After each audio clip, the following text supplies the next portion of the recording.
Okay. I'm ready for any argument.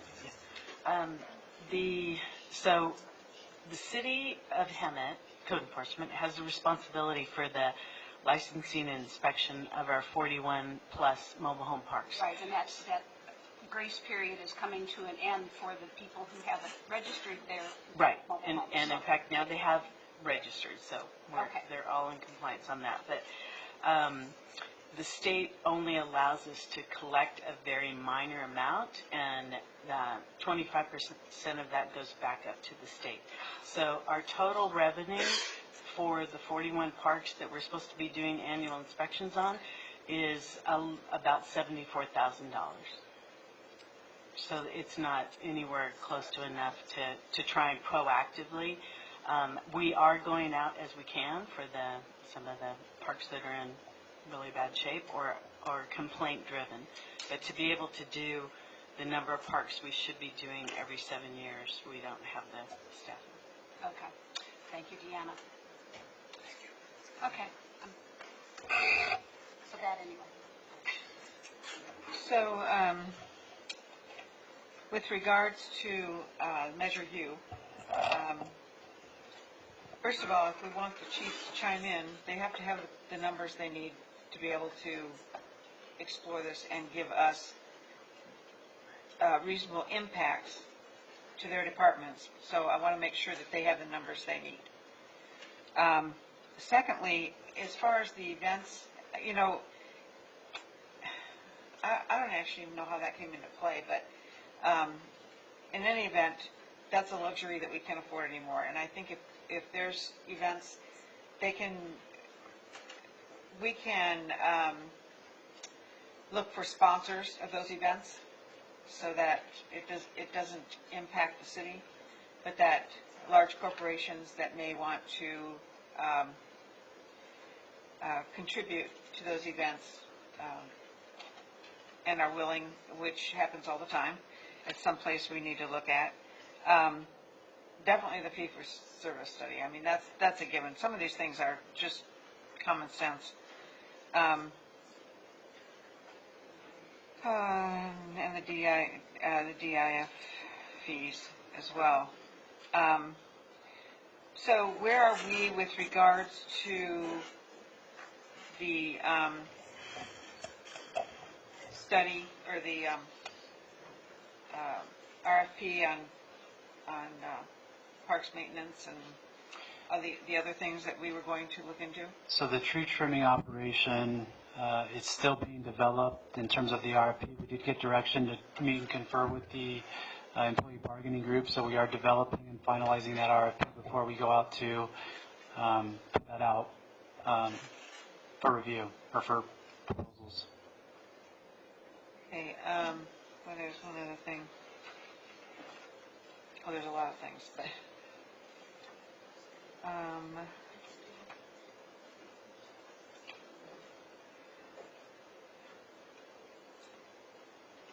let's see if somebody else has some questions or comments to make at this time while I'm looking for the other item. Measure U seems to be the contention for the last couple of years and the last couple budget cycles. We have these resolutions. We have yet to follow them as they're written.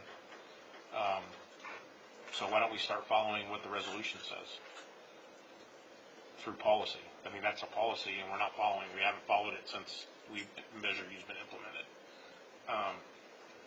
The public safety budget has been eating up the general fund, not allowing us to be able to function as government, and yet we have a budget deficit while the Measure U money that should be going to public safety to cover what the resolution says on all these services that it will provide, but yet we're not, the money's just sitting there and we're not using it for what it's intended to be used for. Now, I know that this has a sunset of 10 years, but the police chief at a previous meeting made mention that we need to seriously look at making this extend out, because the neighboring cities that have this tax measure didn't put a sunset on it. We've had members from the community say the same thing. We need to look at this to extend it out and take the sunset off, because the cities around us that have these tax measures don't have a sunset on theirs, and yet ours do.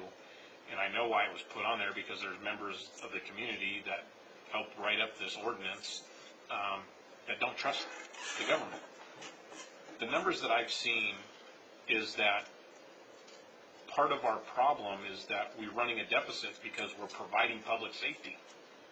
And public safety has been the driver of our budget deficits year after year, even before Measure U.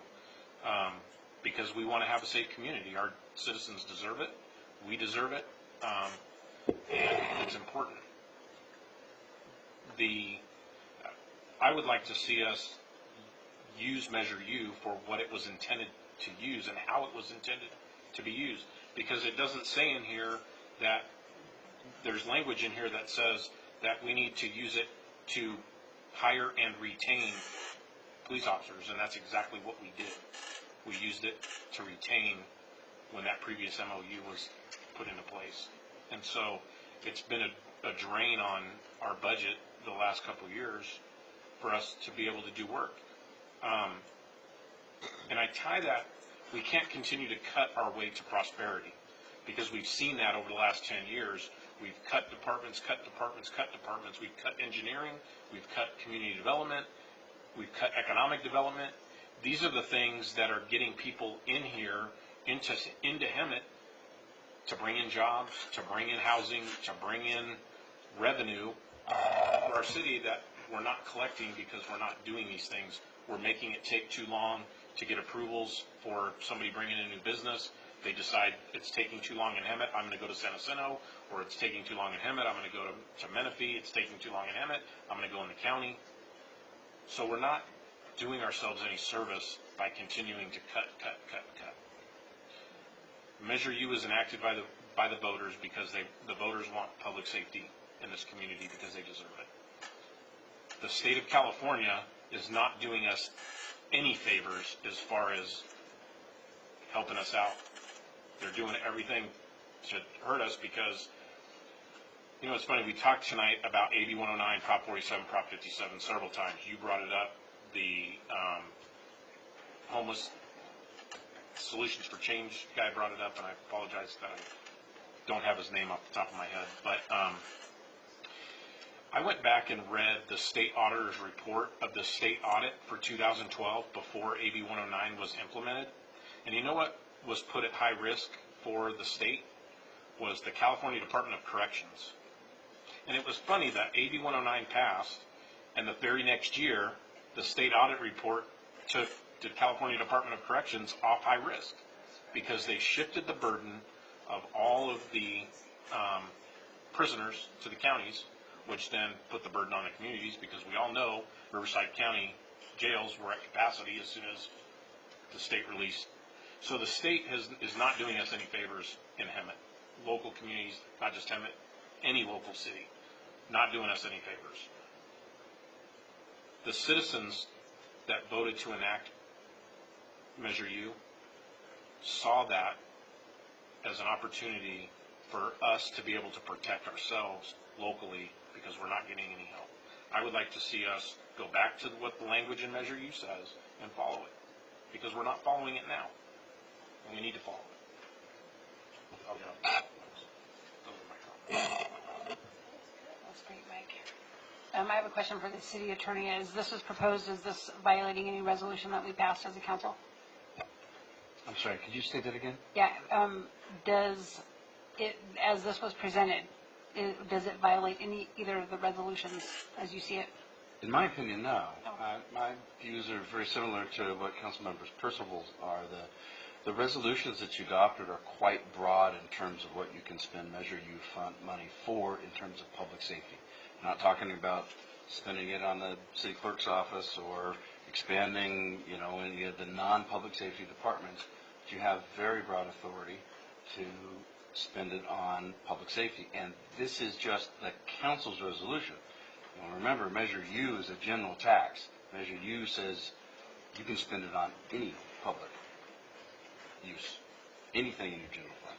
You've imposed some additional restrictions upon yourself. All right, thank you. Okay, and I have a few comments on some of the additional items. On lowering the 20% reserve, I say no, that we shouldn't do that. Eliminating the special event spending, maybe we should cut it in half, but the fact is $25,000, $50,000 is a drop in the bucket. But yet to these organizations that provide us with community services, I mean, same with CDBG. I mean, you guys pick those places. I mean, 75 for Searle Park, it's really needed, but, you know, we don't have to do that big of an amount anymore. But for CASA and what CASA does for our valley, we're taking away big income from something that we really need. Right, and so we have to really look at the net benefit, and $15,000, $25,000 to keep some of these local services local is probably not. I mean, maybe we should cut, you know, special events in half or make something. The other thing was, But I still think it can be supplemented with sponsorships for events. It's done all the Go time. get 'em. It's done all the time. yeah. The emergency medical services cost recovery, I don't know that we can explore that since we passed Measure U. I mean, that was in the audit before Measure U was passed. So it's like we're going to tax them after we were taxing them. I know, it sounds good. Is that what that one means? The cost recovery is like Yes, that's correct. I think it was a paramedic per household? fee, subscription cost that Subscription cost. individuals could I sign was up thinking for. it was like when we go out to retirement homes and our guys pick up people who fall on the floor. Chris, do you know, that program, I know that it's been implemented in other cities.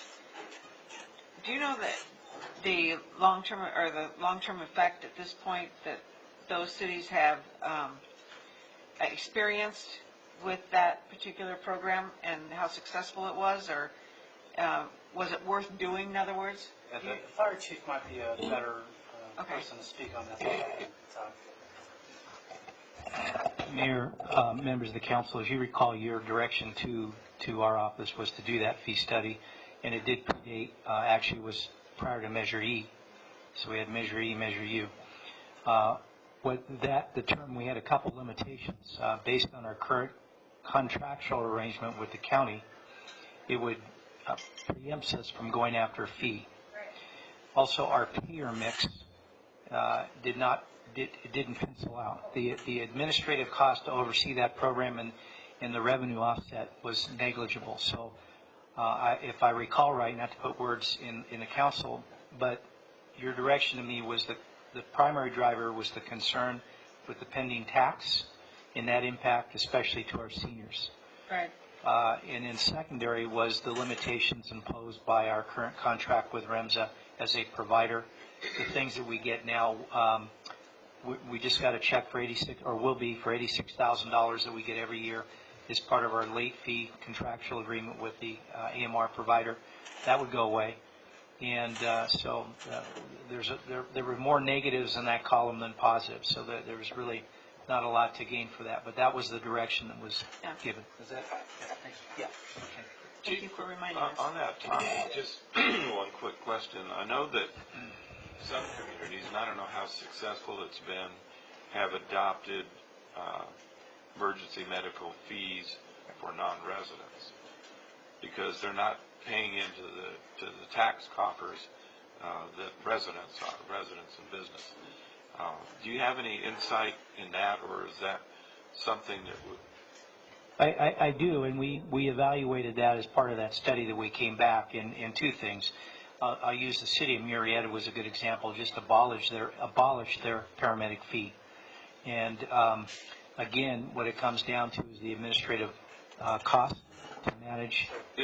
But we do a cost recovery, which we do recover a cost for accidents and certain types of calls. Lift assist. We've made a decision on the lift assist. It's a magic.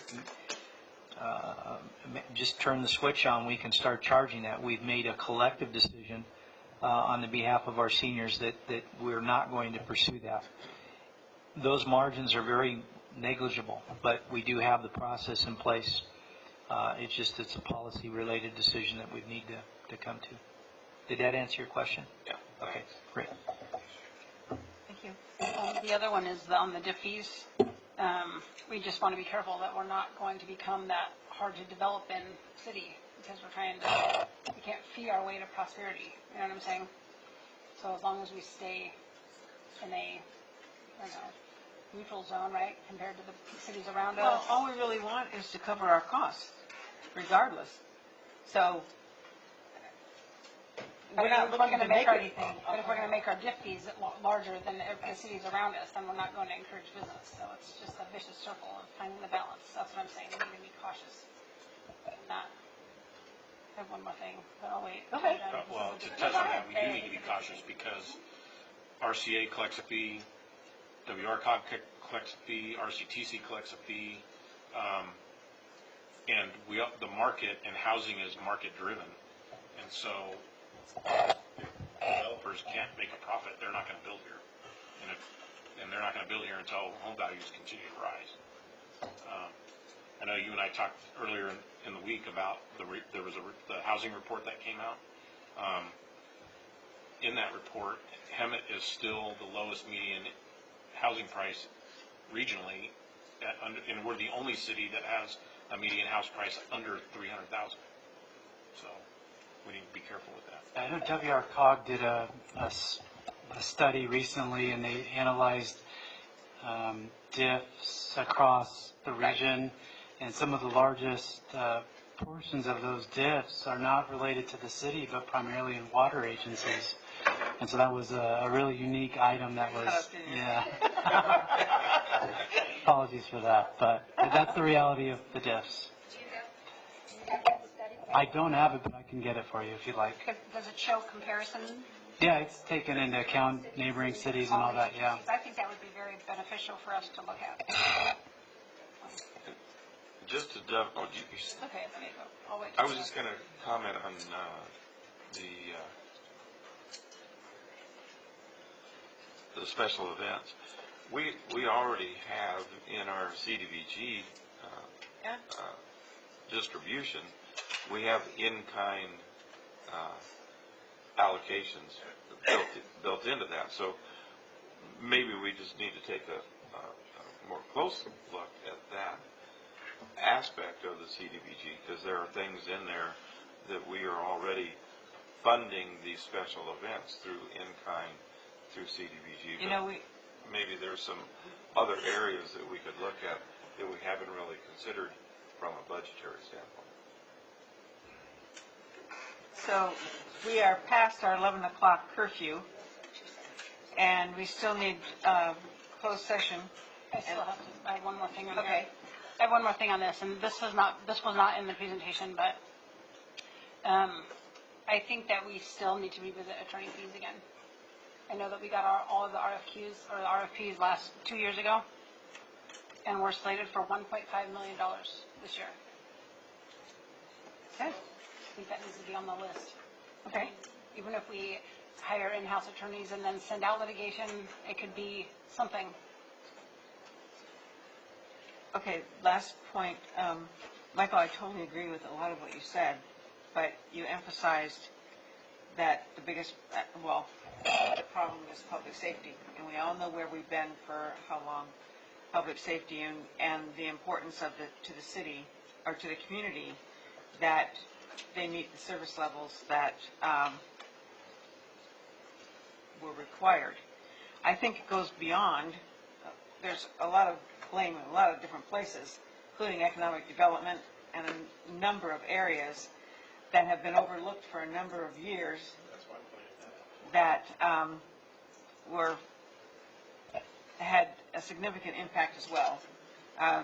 Certainly not as much as public safety, but that's understandable because public safety is the biggest portion of the budget. And a 24/7 operation. Exactly, 24/7 operation. So, but there's a lot of other things that certainly needed to be addressed much sooner than now, especially, like I said, with economic development, some of the things that will bring revenue into the city. Those things have been totally ignored for too long, and I understand the staff restrictions as well, but if we need to bring people in, we need to bring people in and get us through this this problem that we're having and have had for a number of years. So with that, I'm not going to... So actually, just so that I'm clear in terms of the direction that I need to move forward, where I am now is without factoring these into the budget, then I'm kind of stuck.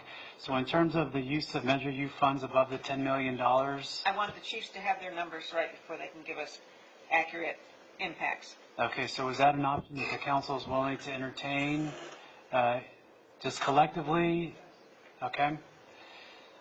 The allocation of 72% of general fund revenues to public safety, is that something the council wishes to entertain on a gradual level to get it from 80% to 72%?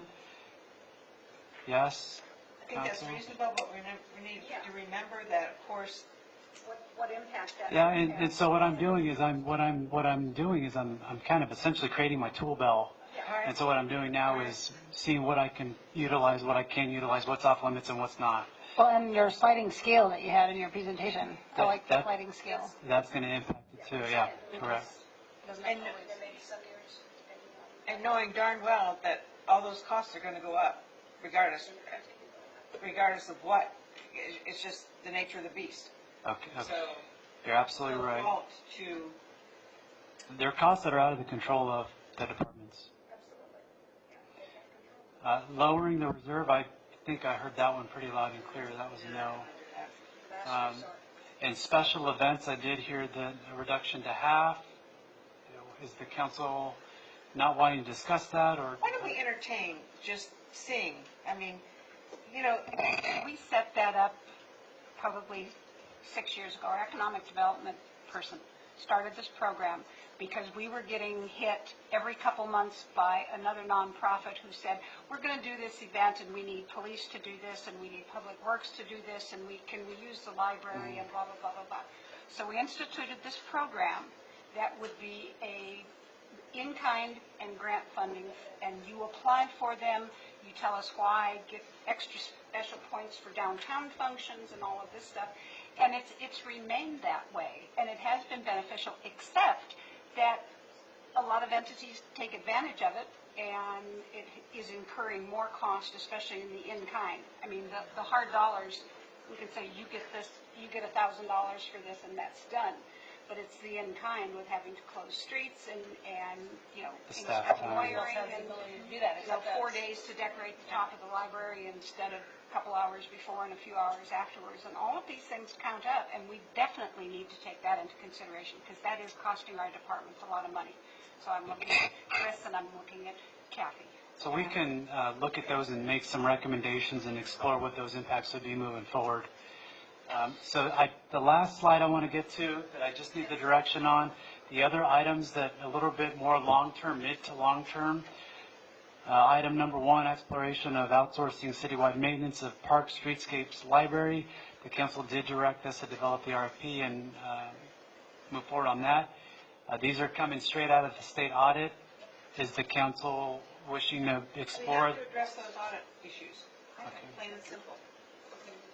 Does council agree? Pardon? I'm sorry. Yeah, see, you were having your other conversation. Okay. We were talking good stuff. I think I just said we need to address, we were talking about. so. And I heard I think I'm going to lump all those because they're coming straight out of the audit, and so we'll have those as options moving forward, as well as the fee for service study. Okay, thank you, Council. One additional thing, Yes. just long-term, because we wouldn't have any ability to put meaningful numbers just yet, but you have in your budget process included the development of implementation of Measure Z. So that's I know, but there's a potential revenue That's correct. thing that we need to be thinking about, even though we can't really put a number on it right now.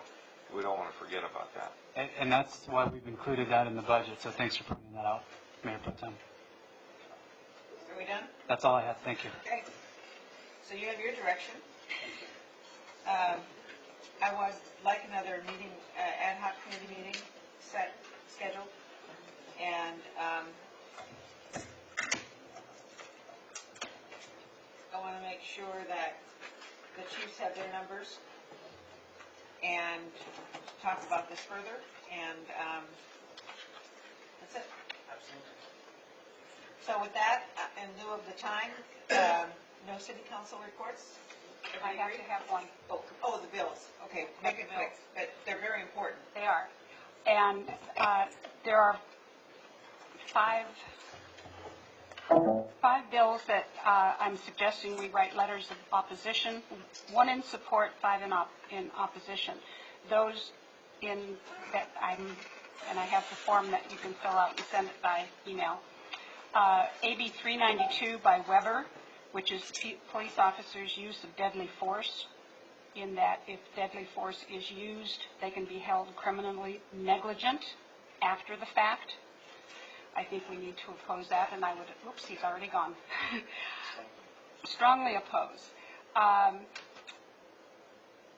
AB 849, which is Bonta's bill on elections and local redistricting, which would mandate that all communities, when they go for the redistricting, hold 7 or 8 public meetings, that all of the materials be printed in every language that is allowed in the state of California. It's all unfunded mandates, exactly.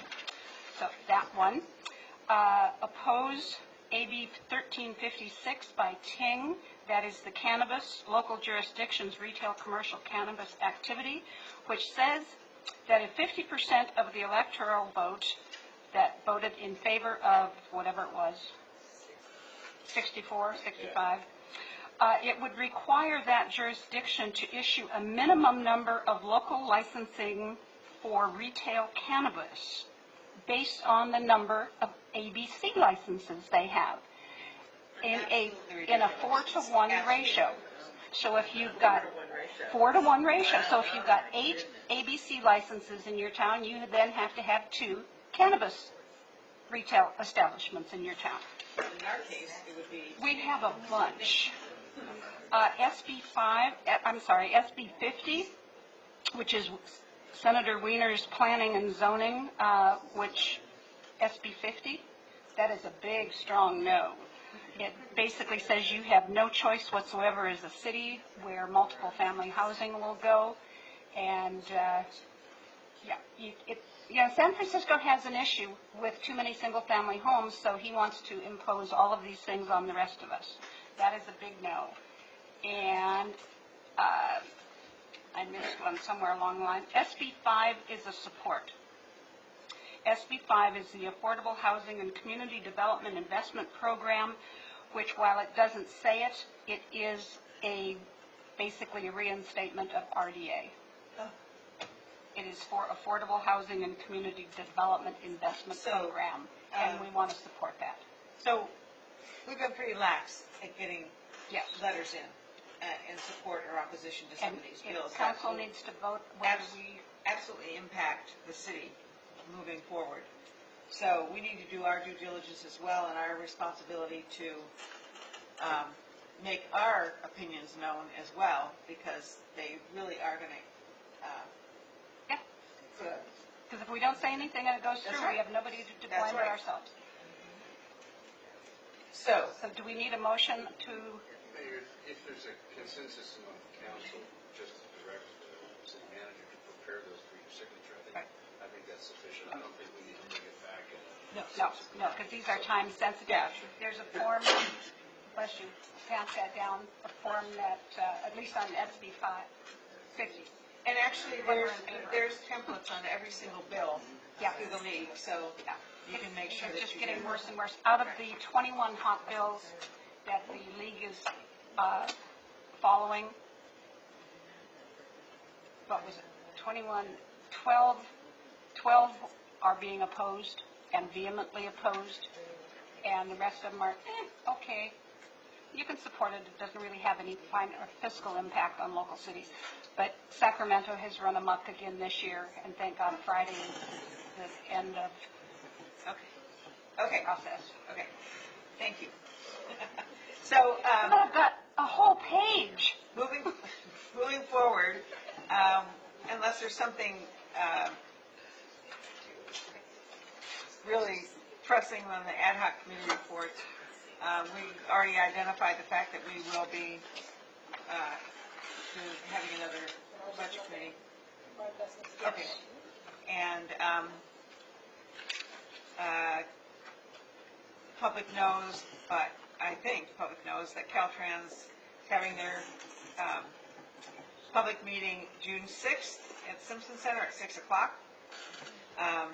Their staff will be there, our staff will be there, and so now, anybody have future agenda items? Okay. We're going to move on to closed session. Closed session, there are two items. Item 4 is a conference with real property negotiator. Item 5 was a conference with labor negotiators. That item has been requested to be pulled. We don't need to discuss that tonight. So you just have the conference with real property negotiators. Perfect. Okay, can we go back here? Yes. That's kind of I- well, we can. Yeah. Hopefully it won't take long.